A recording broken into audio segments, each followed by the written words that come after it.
Okay, hello everyone. My name is Keisha Orr, and I'm the creator of Just Bloom. I'm also an empowered speaker, a corporate trainer, a lover of music, and my greatest accomplishment is that of a mom to my three beautiful daughters. Uh, Just Bloom was created for the everyday woman as a reminder that it's never too late to just bloom.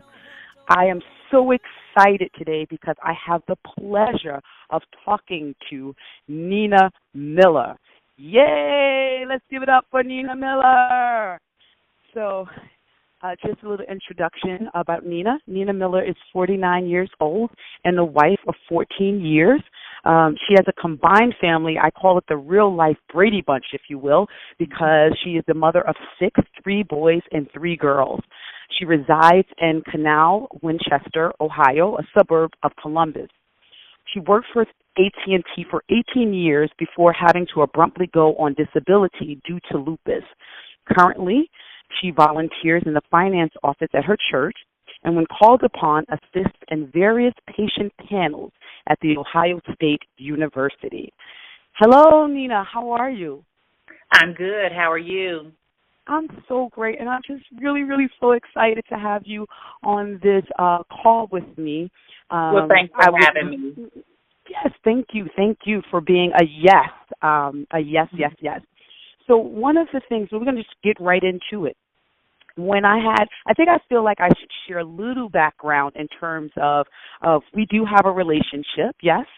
Yes, we do. We do. We certainly do. And I think it's been about, has it been about, I don't know the exact time, but I feel like it's been maybe, was it 3 years ago now that we met in person? Or two? Yeah, it was 3 years ago that we met in person. Right. When so I 3 years ago. To New York. And I'll let you tell us. 3 years ago we met in person when you first came to New York, and what was the reason for us coming together? Well, our children, our lovely children, my son Reggie is involved with your daughter Destiny. Lovely young lady.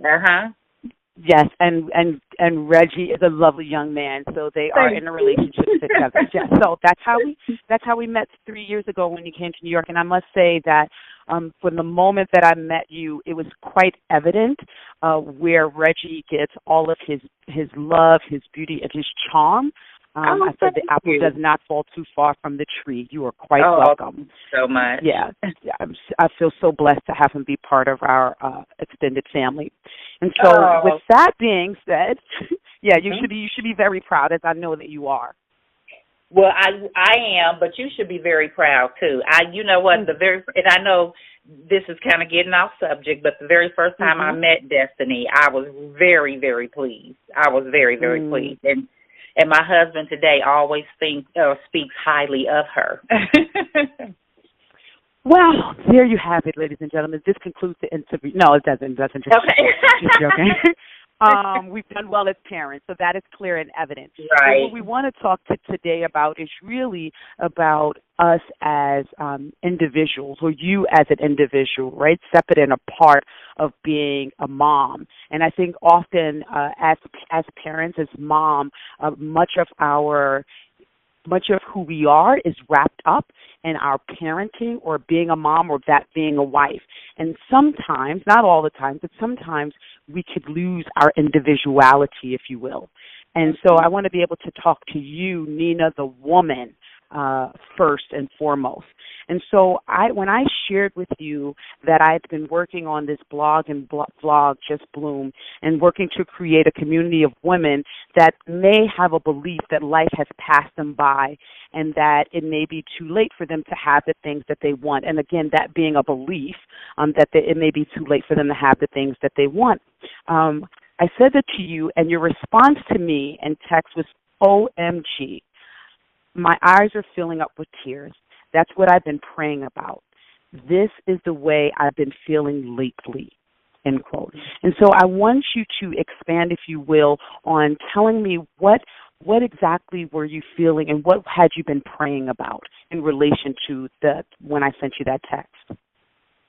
Well, I have been in a 40-day consecration with my church, and one of the main things I have been praying for is, Lord, show me the next step in my life. I was, talk about the lupus. I was diagnosed with lupus in 2008, but in 2009, I was in and out of the hospital. I had inflammation in my brain. I couldn't walk.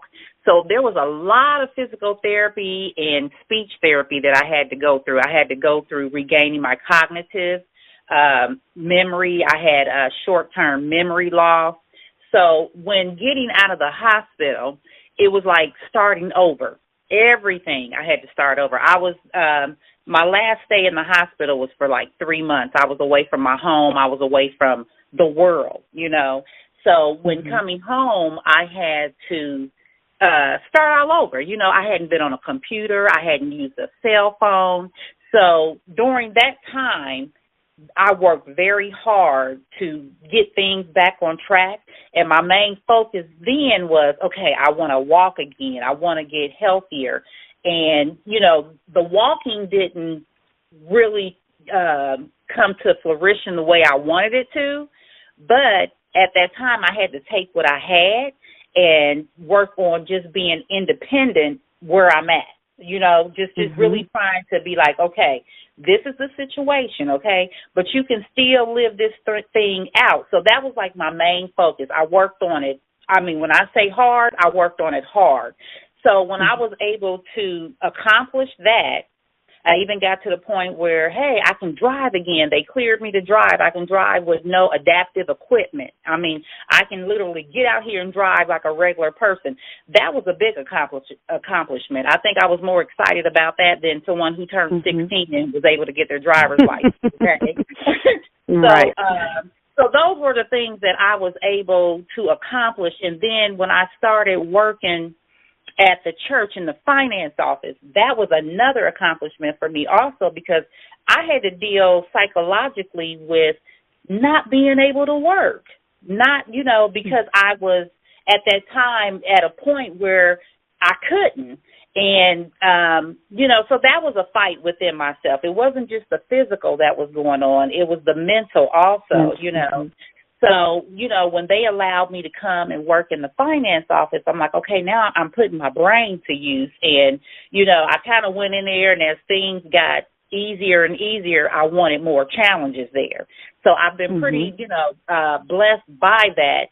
But now I'm at a point in my life where I think, okay, Lord, what's the next step?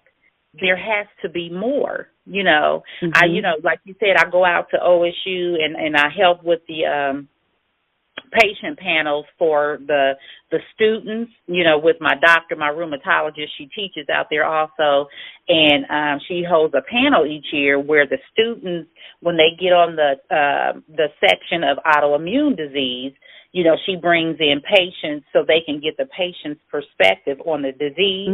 And I enjoy doing it. I enjoy doing it. But now I'm about to turn 50 this year. And yay to 50. Turn 50 and fabulous, okay? But there has to be more. And that's the one thing that's been my prayer for this 40 days. And there has to be more, and I just don't know what that more is. Now, I say I don't know what that more is, but there has been one thing that's been tugging at me, actually for a few years, is to go back to school and get my degree. And so when I was in college, I did not finish, but when I was in college, business was my major. But I thought about going back and taking up rehab psychology, because that was something I had to go through, during this transitional period in my life. I had to do, rehab psychology, and I found it very interesting. And I just want to encourage people that you find yourself in a situation, but that's not the end all, and you don't have to stay there, and you can win from the neck up, and it's all about getting your mind right. and letting it filter down to the rest of your body, I'm so glad that you said that too. I'm so glad to pardon the interruption, but I'm so glad you said that, because as you're talking, the thing that what I feel and most admire is that you're very keen on getting your mind right, if you will, and shifting the way in which you think, and really connecting that to how you then respond and act in accordance, because you've just described, so just to think about some of the things that you just shared, you've overcome being able to walk, which is like no small feat, right? And then being able to drive, and then being able to speak again, to be able to use your cognitive skills and working and all of those. These are like, you are by all definitions a woman who has overcome. Like truly overcome. And so then you touch on that, like getting your mind right. And so tell me the importance of like the importance of being able to really stay positive, if you will, or really focusing on the positive, if you will, and how that has supported you. Well, thinking positive when you're going through a storm, it goes a long way. Now, don't get me wrong. You're not going to have one moment of the day where you're thinking positive and then that's going to fix everything. No, it's a process. And you have to be determined. You have to make up in your mind that you're going to be positive. When you get a negative thought in your head, you need to replace it with something positive. And not only replace it with a positive thought, but envision in your head where you're trying to go and where you're trying to be. You have to you just have to be consistent. You have to be persistent. Now, for me, I did a lot of things. Well, let me just tell you this.